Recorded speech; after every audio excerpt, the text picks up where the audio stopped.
Of the most demanding phones, iQOO Neo 10R और OnePlus Nord CE5, दोनों ही 25,000 की range में। और मैं जानता हूं कि आप में से काफी सारे लोग अभी भी कंफ्यूज्ड है कि भाई इन दोनों में से कौन सा फोन लेना चाहिए। तो हमने सोचा इन दोनों का एक डिटेल कंपैरिजन करते हैं, एकदम टेक्नोरोवे स्टाइल में, अच्छा बुरा सब कुछ आपको बताएंगे और फिर एंड में आपको एक बढ़िया कंक्लूजन देंगे और फिर आपको बोलेंगे कि इन दोनों में से कौन सा फोन लेना चाहिए, कौन सा नहीं लेना चाहिए। देखिए दोस्तों, मानते हैं वीडियो थोड़ा सा लेट है, लेकिन मैं जानता हूं कि जब सेल आता है तो आप लोग जरूर खोजते हैं जब भी एक फोन लेना होता है, चाहे वो रिव्यू होता है या कंपैरिजन होता है, उसके बाद फिर आप डिसाइड करते हैं। इसीलिए हम ऐसे समय पर आते हैं आपकी मदद करने के लिए। अब देखिए iQOO Neo 10R जो है ना दोस्तों, कहाँ है ये वाला, हाँ ये जो है ना, ये बेसिकली मार्च में लॉन्च हुआ था और OnePlus Nord CE5 जुलाई में लॉन्च हुआ था। दोनों के लॉन्च में भी 2-3 महीने का फासला है, बट इट डजंट मैटर क्योंकि ऑलमोस्ट दोनों सेम प्राइस पर मिल रहे हैं। तो सोचा इन दोनों के बारे में आज आपको डिटेल में बताएंगे। देखिए, अगर आप नए तो चैनल को सब्सक्राइब करिए, लाइक शेयर सपोर्ट करिए और दोनों में से बताइए कि आपके अगर बजट होती उतनी और यही दोनों फोन्स का आपके पास ऑप्शन होता तो आप क्या चूज करते हैं, जरूर बताना। सबसे पहले दोस्तों डिस्प्ले की बात करते हैं और पहली चीज तो मुझे दोनों में एक चीज बहुत अच्छी लगी है कि आपको दोनों ही डिस्प्ले फ्लैट मिलती है और दोनों की फोन्स में अगर आप बेजल्स देखते हैं तो काफी अच्छे आपको मिलते हैं। लेकिन अगर मेरे हिसाब से जब मैं कंपेयर कर रहा था, दोनों को गौर से देखा, तो डेफिनेटली iQOO Neo 10R के जो बेजल्स है वो आपको थोड़े बेटर मिलते हैं कंपेयर टू Nord CE5 के। इनफैक्ट पंच होल भी iQOO Neo 10R का थोड़ा सा छोटा है अगर Nord CE5 से कंपेयर करते हैं। हावेवर दोनों के अंदर डिस्प्ले के अंदर रिफ्रेश रेट में फर्क है। Nord CE5 120 हर्ट्ज से तो iQOO Neo 10R आपको 144 हर्ट्ज में मिलता है, बट लिटरली स्मूथनेस जो है ना वो इक्वली ही फील होते हैं। उन मामले में ज्यादा कोई डिफरेंस नहीं है क्योंकि ऑब्वियसली जो Oxygen OS है वो आपको फन टच OS से थोड़ा बेटर स्मूथनेस प्रोवाइड करता है। तो ये एक एडवांटेज है यहाँ पर OnePlus Nord CE5 का। वैसे दोनों ही आपको AMOLED डिस्प्ले मिलते हैं, लेकिन यहाँ पर OnePlus के अंदर आपको मिलता है Full HD प्लस, तो iQOO Neo 10R में 1.5 के रेजोल्यूशन। तो ये एक एडवांटेज आपको मिल रहा है iQOO Neo 10R में। और अच्छी बात ये है कि iQOO Neo 10R में आपको Full HD प्लस पे स्विच करने का ऑप्शन भी दिया गया, तो आप वो करके अपनी बैटरी को थोड़ा सेव भी कर सकते हैं। दोनों की अगर ब्राइटनेस की बात करें तो जो हाई ब्राइटनेस मोड है वो OnePlus में 1300 निट्स है और iQOO में 1200 निट्स है, और साथ ही साथ जो पीक ब्राइटनेस है OnePlus में कम है 1430 निट्स है और iQOO में ज्यादा है 4500 निट्स की। अच्छा, जो पीक ब्राइटनेस है बेसिकली ये कब काम करती है, जब आप डायरेक्ट सनलाइट में जाते हैं या HDR मोड ऑन करते हैं। तो इन मामलों में जब हमने वीडियो वगैरह प्लेबैक किया, HDR वीडियो देखा, तो iQOO Neo 10R का डिस्प्ले ऑब्वियसली ब्राइट था, वो सारे HDR कंटेंट एकदम वैसे ही दिखाता जैसे होना चाहिए और OnePlus उस मामले में थोड़ा बैलेंस हो जाता है। लेकिन जनरली उसके अलावा अगर आप दोनों के फोन्स पे फुल ब्राइटनेस करके आजू बाजू लगाकर देखते हैं तो सरप्राइजिंगली OnePlus Nord CE5 का डिस्प्ले काफी ब्राइट था compare to iQOO Neo 10R के। तो ये एक मुझे यहाँ पर डिफरेंस दोनों में देखने को मिला था। बाकी दोनों में जो कलर्स है वो इक्वली दोनों सैचुरेटेड है, मुझे बढ़िया लगा, विविड है। इनफैक्ट ब्लैक व्हाइट सब कुछ दोनों में अच्छा लग रहा है। तो मल्टीमीडिया एक्सपीरियंस में उस मामले में दोनों ही मुझे काफी अच्छे लगे थे। बाकी डिस्प्ले प्रोटेक्शन की बात करें तो सैडली OnePlus Nord CE5 में हमें एग्जैक्ट नहीं पता है कि कौन सी डिस्प्ले प्रोटेक्शन है, बट iQOO Neo 10R में हमें पता है शॉर्ट सेंसेशन की प्रोटेक्शन वो लगाकर दे रहे थे। उसके अलावा नेटफ्लिक्स पर दोनों में आपको HDR का सपोर्ट है, वैसे iQOO Neo 10R में HDR 10+ का सपोर्ट है। और हाँ, स्पेशल ऑडियो आपको दोनों में मिलता है और प्राइम वीडियो पर दोनों में आपको Full HD का सपोर्ट मिल जाता है। देखिए, सॉफ्टवेयर को लेकर काफी डिफरेंसेस है। ऑब्वियसली OnePlus Nord CE5 आपको Oxygen OS के साथ मिलता है, Android 15, और प्लस इसमें आपको कुछ प्री इंस्टॉल्ड एप्स देखने को मिल जाते हैं। सरप्राइजिंगली कंसिडरिंग OnePlus के फोन्स में ऐसा पहले नहीं होता था, इस बार ये सारी चीजें ज्यादा है। ऐप मार्केट वगैरह भी दे दिया है, लॉक स्क्रीन के ऊपर पोस्टर भी डाल दिया है, तो ये सारा एक्सपीरियंस जो है अब Oxygen OS में ना खराब करे जा रहा है, जबकि ऐसा नहीं होना चाहिए। Oxygen OS definitely smooth feel होता है, इसका जो प्रोसेसिंग है, इसका जो UI का एक्सपीरियंस है वो डेफिनेटली अलग है, बट ये सारी चीजें जो कर रही है ना ब्रांड, ये सब नहीं करना चाहिए, पूरा मजा खराब कर रहा है। बाकी आपको 4 साल के ईयरली OS अपडेट्स, 6 साल के सिक्योरिटी पैचेस, तो अपडेट्स के मामले में ये चीज़ आपको ज़्यादा मिलती है। और उसके अलावा स्टॉक डायलर दिया है, अगर आपको कॉल रिकॉर्डिंग वगैरह करना है वो आप कर सकते हैं, अच्छी बात है। लेकिन यहाँ पर जब हमने इसको अभी टेस्ट किया तो उसमें चेक किया तो जून का ही सिक्योरिटी पैच अपडेट हुआ है। अब हो सकता है at the time of shoot जब आप ये वीडियो देख रहे हैं या आपके पास कोई फ़ोन है तो उसमें शायद आपको लेटेस्ट अपडेट मिल जाएगा, लेकिन हमने जब अभी शूट कर रहे हैं फिलहाल के लिए इसमें जून का ही अपडेट यहाँ पर चल रहा है।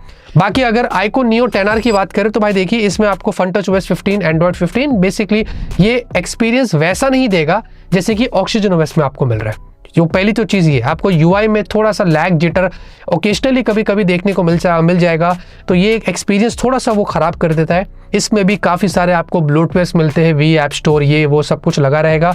यहाँ पर भी लॉक स्क्रीन पोस्टर है, जैसे कि ऑक्सीजन ओएस में अभी फिलहाल दे रहे हैं।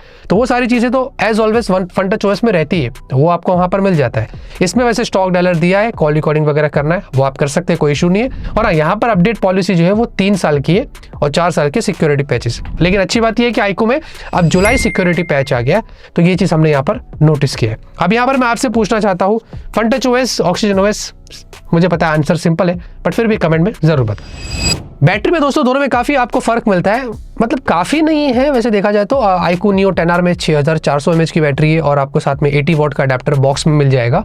वैसे ही OnePlus Nord C5 में 7100 mAh की बैटरी है और इसमें भी 80 वॉट का अडेप्टर आपको बॉक्स में मिल जाएगा।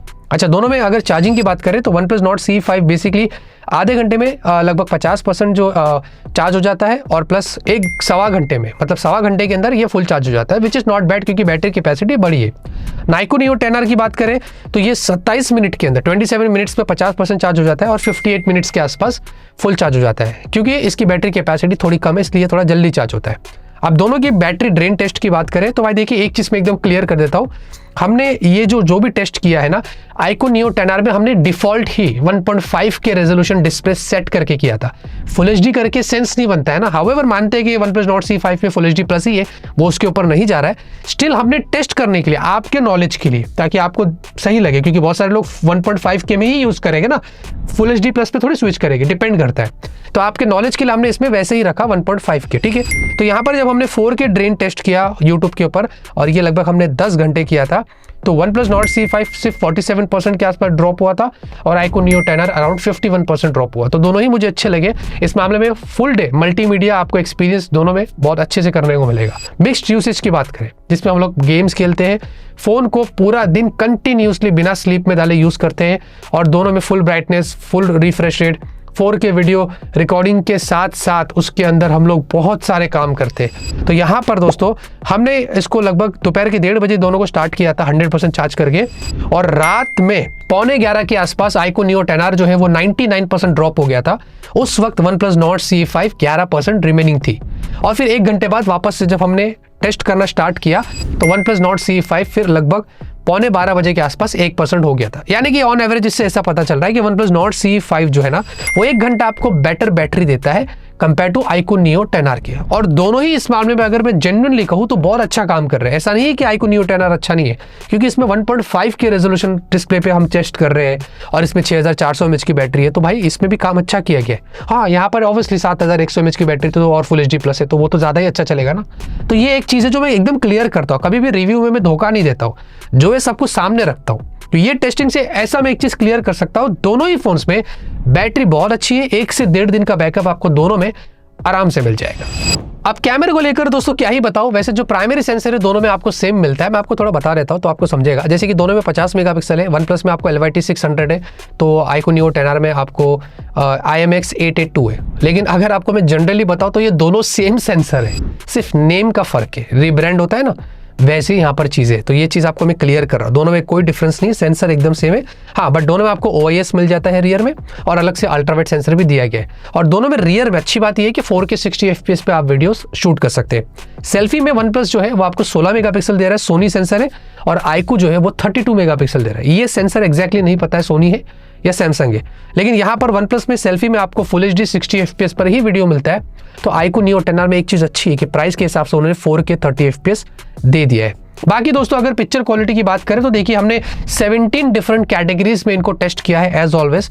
वो रिजल्ट आपको मैं बताऊंगा कि कौन उसमें से बेटर है और कौन नहीं है, लेकिन एक जनरल ओवरव्यू दे दूं तो देखिए भाई, ह्यूमन पोर्ट्रेट में अगर बात करें तो जनरली मुझे iQOO बैलेंस लगा था, बेटर लगा था, क्योंकि OnePlus वहां पर उस मामले में थोड़ा सा वार्म हो गया था। बाकी उसके अलावा अगर कलर्स की बात करें तो मुझे दोनों बैलेंस लगे थे, लेकिन iQOO थोड़ा सा यहाँ पर जो है ना वो मुझे बेटर लगा था, लेकिन कभी कभी OnePlus भी बेटर था, तो यहाँ पर थोड़ा सा टाई हो जाता है। बाकी सेल्फी की बात करें तो भाई देखिए दोनों अच्छे, लेकिन OnePlus थोड़ा सा वार्म है और थोड़ा कलर बूस्ट वगैरह के यहाँ पर चीज़ें हमने नोटिस करी है। स्लो मोशन अच्छा है, OnePlus में आपको 960 FPS तक मिल जाता है 720p पर, और iQOO में आपको 240 FPS 720p। और iQOO के स्लो मोशन मुझे इतने अच्छे नहीं लगे, OnePlus थोड़ा बेटर था, तो ये एक एडवांटेज आपको यहाँ पर मिलता है। और फोटो जूम की अगर बात करें तो भाई OnePlus में 20 टाइम्स आप जूम कर सकते हैं, 20 टाइम्स, जबकि iQOO में सिर्फ 10x है। तो यहाँ पर उसके अंदर हाउएवर दोनों में मुझे क्वालिटी डे और नाइट दोनों बता रहा हूँ, जूम की इतनी खास नहीं लगी है, वैसे भी डिजिटली है और ब्रांड ने इस पर फोकस भी नहीं किया है। बट स्टिल जितना हमने निकाला है उतना मुझे मजा नहीं आया। और वीडियो में भी आपको दोनों में इक्वली 10x जूम मिलता है, तो यहाँ पर भी मुझे दोनों में कोई इतनी खास क्वालिटी नहीं लगी। ऑटो फोकसिंग अगर बात कर रहे हैं तो भाई देखिए वन प्लस जो है ना अच्छा है और आईकू भी अच्छा है, लेकिन आईकू के अंदर जो स्पीड है, जो फोकसिंग है, वो बहुत अच्छे से और फास्ट तरीके से करता है कंपेयर टू वन प्लस के जो साफ आप यहाँ पर देख सकते हैं। तो इसमें डेफिनेटली दोनों ही अच्छे, बट आईकू इसमें थोड़ा बेटर निकल कर आया था। वीडियो भी देखेंगे रियर के डे के तो भाई दोनों अच्छे हैं, लेकिन यहाँ पर थोड़ा फ्लिकरिंग इश्यूज मैंने नोटिस किया और ये ब्रांड को फिक्स्ड करना चाहिए, जो कि थोड़ा चीप लगता है। और बाकी सेल्फी वीडियो भी देखेंगे तो अच्छा है, लेकिन आईकू में यहाँ पर सेल्फी वीडियो में थोड़े स्टेबलाइजेशन के इश्यूज मैंने नोटिस किया था। रियर पोर्ट्रेट अगर नाइट की बात करें तो दोनों अच्छे हैं, लेकिन वन प्लस जो है ना वो थोड़ा वॉश्ड आउट लगता है, सैचुरेटेड लगता है। आईकू वार्म है लेकिन शार्प है। वन प्लस से हमने जब कंपेयर किया तो हमें नाइट पोर्ट्रेट आईकू के थोड़े बेटर लगे थे। नाइट स्काई के अंदर अगर आप देखेंगे तो दोनों में घोस्टिंग है, लेकिन यहाँ पर आईकू के अंदर जो है ना वो थोड़े से कम है, वन प्लस में थोड़े ज्यादा है। नाइट फ्लैर्स मुझे दोनों के अच्छे नहीं लगे, जो नाइट में जो फ्लैर्स होती है स्ट्रीट्स के वो अच्छे से कैप्चर नहीं किया गया है। सेल्फी फोटोज दोनों अच्छे, लेकिन मुझे वन प्लस थोड़ा बेटर लगा क्योंकि ज्यादा ब्राइट सेल्फीज लेता है। और वीडियो भी देखेंगे तो दोनों अच्छे हैं, लेकिन वन प्लस इस मामले में ब्राइट भी था और स्टेबल भी था अगर सेल्फी वीडियो नाइट की बात करते हैं। और रियर वीडियो दोनों मुझे ठीक लगे। इस मामले में मुझे नहीं लगता है कि ब्रांड ने कुछ अच्छा काम किया है, दोनों को यहाँ पर कहीं ना कहीं उनको ऑप्टिमाइज करना चाहिए। अच्छा, अब ये जो चार्ट हमने बनाया है, अगर इस सारी चीज़ों को तोल कर देखा जाए तो 17 डिफरेंट कैटेगरीज में से वन प्लस नॉट C5 को 10 पॉइंट्स मिलते हैं और आईकू नियो 10R को 9 पॉइंट्स मिलते हैं। तो ये अगर एक जनरल ओवरव्यू आपको दूं तो ऑलमोस्ट इक्वल ही है। आईकू नियो 10R भी कैमरा उतना ही अच्छा है जितना वन प्लस नॉट C5 में। तो इधर ऑफ द वे में अगर आपको एक चीज कहूँ तो हाँ, दोनों का कैमरा अपनी जगह पर ठीक है, बट दोनों में काफी काम करने की जरूरत है। ब्रांड्स को उनको ये फीडबैक लेना चाहिए। परफॉर्मेंस की बात करें तो भाई देखिए यहाँ पर काफी डिफरेंस है। One plus not C5 Dimensity 8350 पर आपको मिलता है और ये 4nm पर चिपसेट है। साथ ही साथ इसमें आपको LPDDR5X और UFS 3.1 मिल रहा है, ठीक है, सारे वेरिएंट्स के अंदर। आईकू नियो 10R के अंदर स्नैपड्रैगन 8S Gen 3 है और ये 4nm पर है। ऑब्वियसली चिपसेट आपको काफी बेटर देखने को मिलती है, ये बेटर है, 25,000 की रेंज में काफी अच्छी मानी जाती है। प्लस यहाँ पर LPDDR5X और UFS 4.1 है, तो ये बेटर है। लेकिन याद रहे आईकू नियो 10R का जो 128GB है इसमें आपको UFS 3.1 मिलता है, तो ये मैं क्लियर कर रहा हूँ। अच्छा, दोनों की Antutu की बात करें तो भाई दोनों इक्वली थे, almost 1.37 1.35 million. However Snapdragon 8S Gen 3 के स्कोर्स बेटर आते, बट हमारे वाले यूनिट में आईकू नियो 10R में कम आए थे, जो कि मुझे थोड़ा स्ट्रेंज लगा। हाउएवर दोनों के जब हमने हीट टेस्ट किए तो 47 डिग्री था वन प्लस और आईकू था 46 डिग्री, तो लगभग कुछ उतने ही थे, तो यहाँ पर कोई खास डिफरेंस मैंने नोटिस नहीं किया। CPU टोटल दोनों में किया तो वन प्लस ज्यादा था, 88% के स्कोर्स आए, ज्यादा बार्स ग्रीन में थे, और आईकू थोड़ा सा ट्रॉटलिंग हो रहा था, 73% पर था। लेकिन यहाँ पर वन प्लस ने मेंटेन किया था अपने हीट को 43 डिग्री, तो आईकू थोड़ा सा हीट हो गया था 46 डिग्री। गीक बेंच के स्कोर्स मैं आपको नॉलेज के लिए दिखा रहा हूँ। जनरली अगर आप देखेंगे तो स्नैपड्रैगन 8S Gen 3, जैसे कि मैं आपको बोल रहा हूँ कि ये चिपसेट पावरफुल है, इसके स्कोर से गीक बेंच में साफ दिख रहे। सिंगल और मल्टी कोर आप देख सकते हैं जो बेटर है Dimensity 8350 से। 3D मार्क में हाउएवर दोनों की स्टेबिलिटी में बहुत फर्क है, वन प्लस काफी कम है और आईकू बेटर है। इनफैक्ट हीट की बात करें तो इस मामले में वन प्लस ज्यादा हीट हो गया था। Dimensity के चिपसेट्स में मैंने एक चीज नोटिस किया है, बहुत ज्यादा स्ट्रेस डालते हैं ना तो इनमें थोड़ा सा ऑप्टिमाइजेशन का इशू रहता है, इसीलिए थर्मल्स को वो कंट्रोल नहीं कर पाता। ऐसे मैंने बहुत सारे Dimensity के चिपसेट्स देखे हैं जो यहाँ पर आप देख सकते हैं कि 50 डिग्री तक चला गया। हाउएवर स्नैपड्रैगन के भी कुछ चिपसेट्स ऐसे हैं, स्नैपड्रैगन 8 Elite और ऐसे बहुत सारे, बट समवॉट ज्यादा अगर मैं एक ऑप्टिमाइजेशन की बात करूं और थर्मल कंट्रोल की बात करूं तो स्नैपड्रैगन भी उस मामले में अच्छा काम करता है। इसमें साफ दिख रहा है कि आपको 43 डिग्री सेल्सियस हीट हुआ है, अगर 3D मार्क में हमने यहाँ पर इन दोनों में ज्यादा स्ट्रेस डाला था। बाकी दोस्तों अगर UFS स्कोर की भी बात करें ऑन पेपर्स, हम फिजिकल टेस्ट करेंगे, लेकिन ऑन पेपर्स की अगर बात करें तो भाई देखिए ऑब्वियसली UFS 4.1 वाला हमारे पास वेरिएंट है, तो इसमें स्कोर्स ज्यादा आए हैं, 1,40,000 के आसपास आए हैं आईकू नियो 10R में। और वन प्लस नॉट CE5 के भी स्कोर्स मुझे अच्छे लगे UFS 3.1 होने के बाद भी, ये क्लोज टू 1,20,000 तक था, तो ये चीज यहाँ पर साफ है। अब दोनों में हमने इनमें मल्टीटास्किंग करके देखा और उसके बाद 10 मिनट बाद मेमोरी मैनेजमेंट भी चेक किया, तो वन प्लस में सैडली बहुत सारे ऐप्स जो थे ना वो रीलोड हो रहे थे, तो ये मुझे ठीक नहीं लगा। हाउएवर आईकू नियो 10R में ऐसा सीन नहीं था, सारे ऐप्स जो है वो मेमोरी में थे, तो ये एक चीज यहाँ पर साफ है जो आप देख सकते हैं। बाकी उसके अलावा अगर गेमिंग की बात करें तो आईकू नियो 10R में ऑब्वियसली आपको BGMI 120 FPS मिल रहा है, नॉट C5 में 90 FPS है। एवरेज FPS भी आप में देख सकते हैं, दोनों के काफी ज्यादा फर्क है, उसमें 118 है आईकू नियो 10R में, तो वन प्लस के अंदर ऑब्वियसली जब 90 FPS है तो 77 पर ही रहेगा। और उसके बाद कॉल ऑफ ड्यूटी भी देखेंगे तो एवरेज FPS वैसे दोनों में मैक्स 120 है, लेकिन average one plus not C5 69 पर है और एवरेज आईकू नियो 10R में 108 है, क्योंकि हमें पता चल रहा है ना कि आईकू के जो फोन्स होते हैं वो परफॉर्मेंस सेंट्रिक होते हैं। वन प्लस वालों ने ऐसे कुछ क्लेम नहीं किया है, बट iQOO वाले करते हैं, इसीलिए वो इन मामलों में ज़्यादा ध्यान देते, तो आपको गेमिंग एक्सपीरियंस बेटर मिलेगा, ये साफ यहाँ पर दिखाई दे रहा है। उसके अलावा अगर जेंशिन इम्पैक्ट भी देखते हैं, दोनों में आपको 59 से 60 FPS मिल रहा है मैक्स, लेकिन एवरेज में भी अगर आप देखोगे तो iQOO Neo 10R में 58 जा रहा है, जबकि OnePlus Nord CE5 में 37 जा रहा है, बहुत डिफरेंस है। तो ये साफ हो गया कि आपको चिपसेट बेटर मिल रही है iQOO Neo 10R में, थर्मल्स थोड़े बेटर हो गए हैं, इनफैक्ट आपको गेमिंग में भी जो एक्सपीरियंस होगा वो iQOO Neo 10R में बेटर मिल रहा है compare to OnePlus Nord CE5 के। उसके अलावा डिज़ाइन की भी बात करते हैं, थोड़े बहुत और फीचर्स की बात करें तो भाई देखिए अब दोनों में सब्जेक्टिव है, ये थोड़ा मिनिमलिस्टिक है OnePlus, iQOO Neo 10R dual tone में आता है, अब आपको जो ठीक लगता है आप अपने हिसाब से चूज कर सकते हैं। वैसे OnePlus 200 ग्राम्स का है, iQOO जो है वो 195 ग्राम्स का है। वैसे दोनों इन हैंड जेन्युइनली कहूँ तो इक्वली फील होता है, ऐसा एज सच कोई मेजर डिफरेंस नहीं है। थिकनेस OnePlus 8 mm है, iQOO Neo 10R 7.9 mm है, इक्वली भी थिकनेस में ज़्यादा कोई डिफरेंस है नहीं। बाकी दोनों में आपको जो बैक है वो पॉलीकार्बोनेट है, फ्रेम्स पॉलीकार्बोनेट है, तो ये चीज़ यहाँ पर कोई डिफरेंस नहीं है। अंडर डिस्प्ले फिंगरप्रिंट स्कैनर दोनों के अंदर आपको अच्छे मिलते हैं और ऑप्टिकल है, और दोनों ही काफ़ी फास्ट है, रिस्पॉन्सिव है। लेकिन याद रहे जो हैप्टिक्स है, OnePlus में रोटर मोटर दिया है और OnePlus के हैप्टिक्स बहुत अच्छे हैं compare to iQOO Neo 10R के। iQOO Neo 10R में उनका जो वीवो का भी जो फोन्स होता है सब में एवरेज हैप्टिक्स रहते हैं, उनके हैप्टिक्स पे उन्होंने पता नहीं इतने टाइम से काम ही नहीं किया है, इनके हैप्टिक्स मुझे पसंद ही नहीं आते। मुझे यहाँ पर OnePlus का हैप्टिक्स बहुत अच्छा लगा है। बट एक बहुत बड़ा इशू है OnePlus Nord CE5 में, वो ये है इसमें सिर्फ सिंगल स्पीकर है और एवरेज साउंड है, जबकि iQOO Neo 10R में डुअल स्पीकर है और इसकी स्पीकर की क्वालिटी भी अच्छी है। तो ये प्राइस के हिसाब से OnePlus ने बहुत बड़ी कमी कर दी है जो iQOO Neo 10R में आपको नहीं मिलती है। बाकी दोनों में डुअल माइक है, आपको OnePlus के अंदर हाइब्रिड सिम दिया है, अलग से माइक्रो SD कार्ड लगा सकते हैं, जबकि iQOO Neo 10R में सैडली माइक्रो SD कार्ड का स्लॉट नहीं है, सिर्फ 2 ही सिम आप यहाँ पर लगा सकते हैं। दोनों में आपको IP65 मिलता है, तो IP रेटिंग्स एकदम सेम है। और हाँ, USB पोर्ट भी दोनों में आपको USB 2 वाले मिलते हैं, इसमें भी यहाँ पर दोनों में कोई डिफरेंस नहीं है। बाकी दोस्तों दोनों में अगर नेटवर्क कनेक्टिविटी की बात कर ले तो भाई देखिए दोनों में 5G के लिए आपको 10 5G बैंड्स मिलते हैं, सेम मिल रहे हैं, उसमें कोई डिफरेंस नहीं है।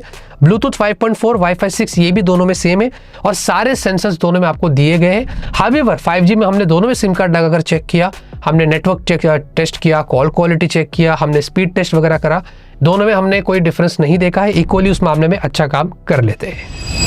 अब बात करते हैं प्राइस की, अपने ओपिनियन की, तो भाई देखिए बहुत अच्छा लगा इन दोनों फोन्स के बारे में बता के। मुझे काफ़ी डिफिकल्ट था मेरे लिए, एज ऑलवेज जितने भी कंपैरिजन हम करते हैं कोई भी आसान नहीं होता है, बहुत डिफिकल्ट होता है वर्डिक्ट देने में, क्योंकि आप लोग इसके बाद डिसाइड कर लेते हैं ना कि आपको ये चाहिए या वो चाहिए। लेकिन यहाँ पर ऐसी चीज़ है कि भाई देखिए पहले तो दोनों की प्राइस सेम है, बेस वेरिएंट 8128, दोनों में आपको 8256, 1256, सरप्राइजिंगली बाकी के भी जो वेरिएंट्स है ना वो दोनों में आपको सेम मिल रहे हैं। और याद रहे अगर आपको UFS 4.1 एक्सपीरियंस करना है तो आपको iQOO Neo 10R का 8256 वाला ही या उसके ऊपर वाला लेना पड़ेगा। अब देखिए मैं आपको एकदम साफ करता हूँ, अगर आपको लॉन्ग टर्म के लिए एक बेटर सॉफ्टवेयर एक्सपीरियंस चाहिए, लॉन्गर अपडेट्स चाहिए, बैटरी भी अच्छी चाहिए, बैलेंस्ड परफॉर्मेंस चाहिए, ठीक है, Dimensity 8350 अच्छी चिपसेट है, उसमें आप गेम्स भी खेल सकते हैं। काफ़ी सारे फोन्स तो गेमिंग बनकर इस चिपसेट के साथ आए, Infinix GT30 Pro और भी बहुत सारे फोन्स है, तो ये चिपसेट ऐसा नहीं है कि बेटर नहीं है, बहुत अच्छी चिपसेट है। हावेवर स्नैपड्रैगन 8s Gen 3 के सामने उससे बेटर नहीं बोली जा सकती है, ये मैं क्लियर कर रहा हूँ।